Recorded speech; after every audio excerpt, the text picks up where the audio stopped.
그럼 지금부터 마케팅 빅데이터 분석 두 번째 발표를 시작하겠습니다. 목차는 이렇게 되고요. 저는 먼저 소비자 행동에 대해 발표를 하겠습니다. 엥겔, 블랙웰, 미나드와 같은 학자들은 소비자 행동을 경제적인 재화와 서비스를 획득하고 사용하는 데 직접적으로 관련된 개인의 행동 및 행동을 결정하는 데 선행되는 의사결정 과정이라고 정의했습니다. 그리고 슈퍼먼과 카녹 같은 경우는 소비자들이 그들의 욕구를 충족시켜줄 것이라 기대하는 제품이나 서비스 혹은 아이디어를 탐색, 구매, 사용 및 평가하면서 보여주는 모든 행동들을 소비자 행동이라고 정의를 했습니다. 즉, 소비자 행동이란 개인에 국한되지 않고 가정, 기업이 대상이 되기도 하고 물리적 활동은 물론 심리적인 의사결정 과정 모두를 포함하고 있다고 할 수 있습니다. 최근에는 디지털 시대가 열리면서 소셜미디어를 이용한 커뮤니티 구성의 중요성도 함께 부각되고 있습니다. 디지털 시대에서는 소비자들의 특성을 새롭게 나타나는데 이제 해당 책에서는 소비자 행동 특성을 총 6개로 설명하였습니다. 먼저 소비자는 자주적인 사고를 한다는 것입니다. 마케터나 기업이 제공하는 광고를 그대로 받아들이는 것이 아니라 스스로 판단하여 필요한 정보만 선택적으로 기억한다는 것입니다. 두 번째로는 소비자 행동은 목표지향적입니다. 소비자들의 행위가 이루어지는 순간 목표를 가장 효율적으로 달성할 수 있다고 판단되는 행동을 추구한다는 것입니다. 그래서 도둑질, 되팔이, 매장 손상 같은 일탈적 소비자 행동은 예외적이라고 판단하고 포함하지 않습니다. 세 번째로는 소비자 행동은 하나의 과정이라는 것입니다. 욕구를 인식하고 정보를 탐색한 다음 대안을 평가해서 그 중에서 가장 괜찮은 것을 구매하고 사용한다는 단계를 거칩니다. 충동 구매 역시 당시 상황에서 소비자들의 입장에서 가장 욕구를 효과적으로 해소시켜 줄 수 있겠다는 일련의 사고 과정을 거친 결과라고 할 수 있습니다. 다음으로 소비자 동기와 행동은 조사를 통해 밝힐 수 있다는 것입니다. 의사결정 과정은 내적인 동기부터 외적으로 접하는 사회적 영향 요인 등 복합적인 영향력이 작용합니다. 그래서 비록 완벽한 예측까지는 할 수 없지만 마케팅의 실패 가능성을 현격히 낮춰주는 사전 조사를 통해 어느 정도 이를 규명할 수 있다는 것입니다. 다섯 번째로는 소비자 행동은 외적 요소들을 통해 영향을 줄 수 있다는 것입니다. 비록 앞서 언급했듯이 소비자들은 자주적이기 때문에 행동에 영향을 주는 게 쉬운 것이 아니지만 그들의 속해 있는 문화, 사회계층, 경제적, 정치적 요소를 통해서 니즈와 원칙을 정확하게 파악하여 타겟팅하면 이야기가 달라질 수 있다는 것입니다. 마지막으로 소비자 행동에 대한 영향력 행사는 사회적으로 타당하고 합리적인 것이어야 한다는 것입니다.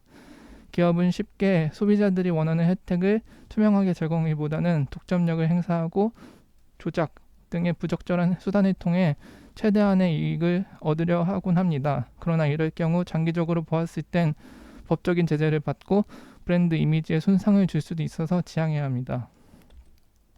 이제 디지털 시대에서 가장 중요한 건 디지털화된 정보와 지식이라고 할 수 있는데 이때 디지털 시대의 소비자들은 대량의 정보를 쉽게 획득할 수 있고 이를 자신의 필요에 맞춰 소비할 수 있는 능력을 갖추고 있습니다.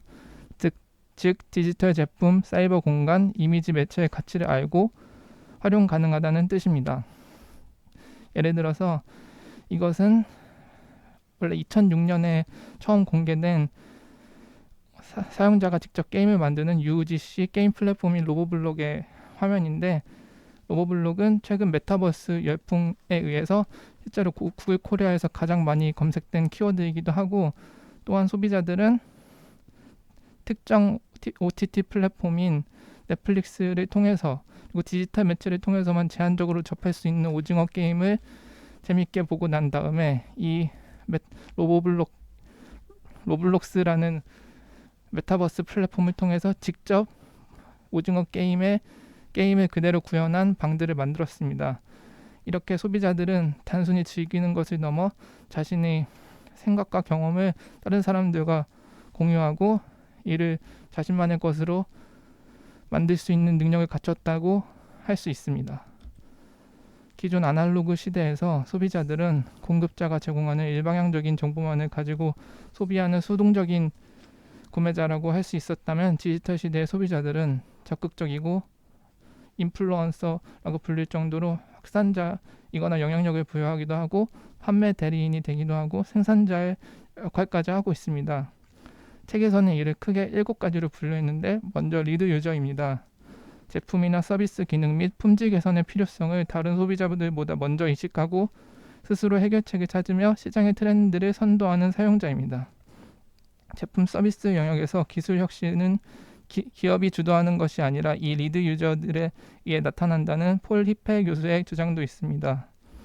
예를 들어서 메이크업 업계에서는 메이크업 아티스트들이, 인공지능 분야에서는 자율주행 자동차 프로젝트를 주관하는 연구자들이, 그리고 클라우드 컴퓨팅 분야에서는 전자상거래 기업이 리드 유저라고 할 수 있습니다. 다음으로는 오피니언 리더입니다. 한 집단의 구성원으로 다른 구성원들에게 커뮤니티를 통해 정보 조언을 제공해서 그들의 태도, 행동, 의견에 영향을 미치는 사람들입니다. 연예인들, 운동선수들 뿐만 아니라 요즘에는 소위 말하는 인스타 스타, 유튜브 스타, 페북 스타들도 새롭게 떠오르는 오피니언 리더라고 할 수 있습니다. 다음은 혁신적 소비자 또는 조기 수용자라고 불리는 얼리 어답터입니다. 남들보다 빨리 제품이나 서비스를 수용하려는 경향이 있는 소비자들인데 보통 상위 16%의 혁신성을 보이는 소비자를 뜻합니다. 주변에서는 애플이나 삼성에서 신제품을 내기만 하면 바로 구매하는 사람들을 쉽게 찾아볼 수 있는데 이들이 바로 이 혁신적 소비자나 얼리 어댑터라고 할 수 있습니다. 보통 이들은 위험을 감수할 줄 알고 새로운 기술, 아이디어 제안의 가능성에 대해 강력한 흥미를 갖고 있는 소비자로 보통은 경제적 여유가 있고 사회적 지위도 높은 사람들입니다. 다음으로는 시장 전문가입니다. 시장에 대한 정보를 많이 알고 있는 소비자들인데 그래서 다양한 제품, 쇼핑 장소, 시장 정보를 가지고 있고 이를 다른 소비자들에게 공유하여 현명한 구매를 돕습니다. 워렌 버핏 같은 투자 전문가들이 자신이 알고 있는 주식 정보를 공개 설명회를 통해 설명하는 것이 예시이고 그 밖에도 빌 게이츠, PR 전문가, 브랜드 전문가들이 자신이 알고 있는 것을 유튜브 라이브나 아니면 공개적인 컨퍼런스에서 널리 공유하는 것이 이 예라고 할 수 있습니다. 다음은 허브 또는 중개자입니다. 소비자 집단과 다른 소비자 집단을 연결해주는 소비자인데 한 커뮤니티 내의 정보를 다른 커뮤니티에 전달하는 매개체 역할을 하는 소비자들입니다. 요즘에는 각 커뮤니티에 자체 로봇이 이 허브 중개자 역할을 하고 있다는 점을 추가적으로 언급하고 싶습니다. 이제 마지막으로는 프로슈머입니다. 이들은 단순히 구매만 하는 것이 아니라 적극적으로 신제품 개발에 설문조사 등을 통해 참여하고 피드백을 남기는 소비자들을 일컫습니다.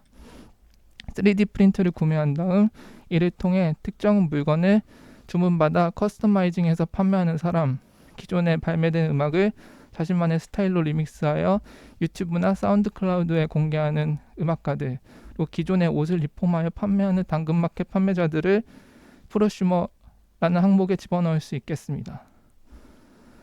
다음은 이렇게 디지털 시대에 맞춰서 변한 4P의 개념에 대해서 설명해 드리겠습니다.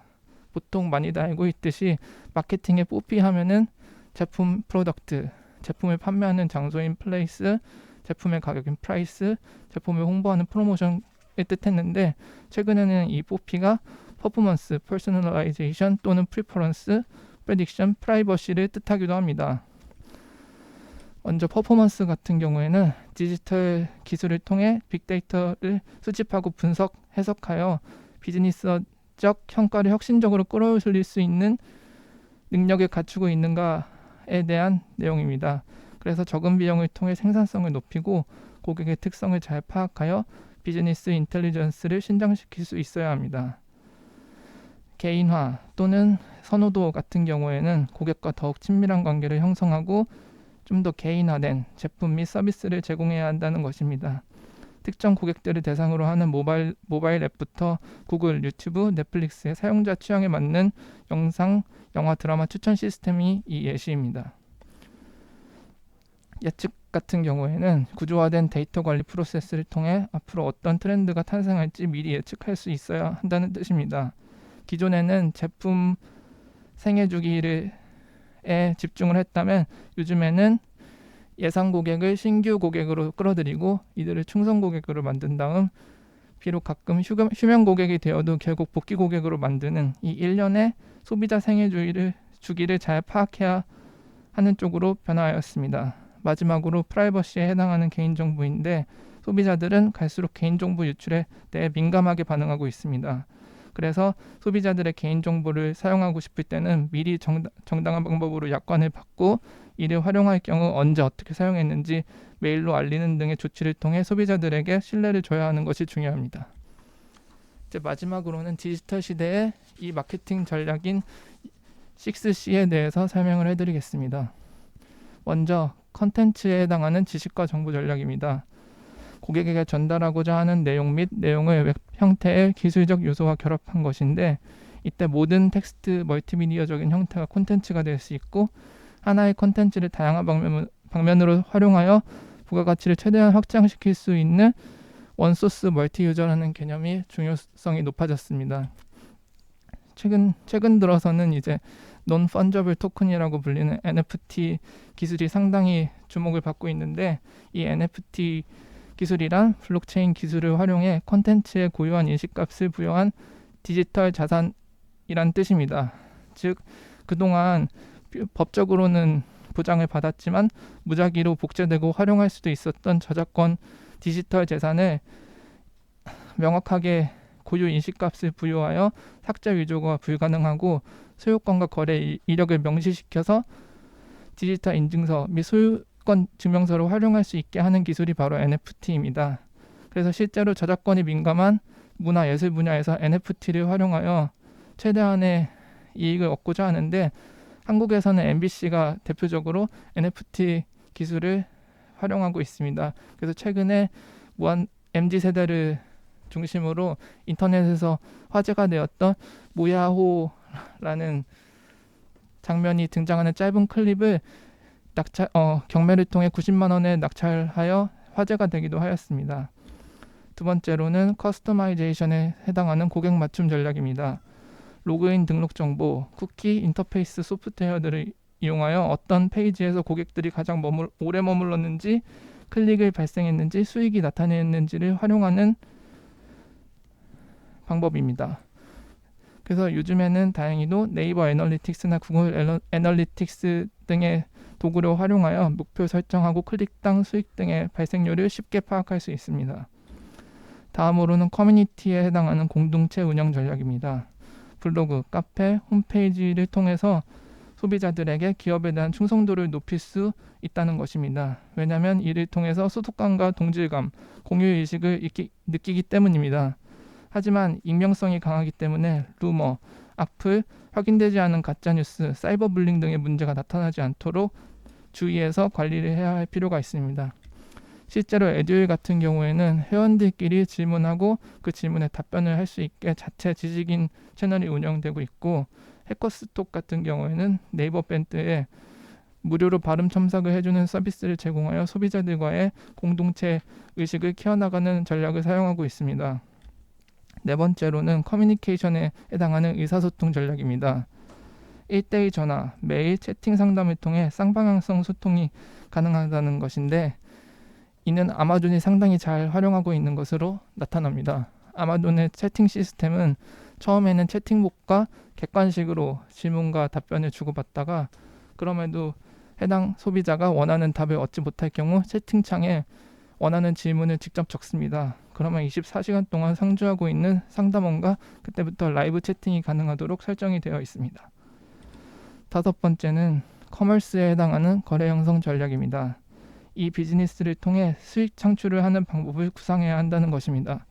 광고 배너, 일부 콘텐츠를 유료화한다거나 아니면 자사 홈페이지에서 발생한 데이터베이스를 타 기업이나 통계 회사에 판매를 하고 중개를 통해 수수료 수익을 얻는 등의 예시를 들 수 있습니다. 실제로 수많은 카드사들은 현재 자사의 고객 카드 데이터 정보를 유통업계 측에 제공하는 쪽으로 추가 수익을 내고 있습니다.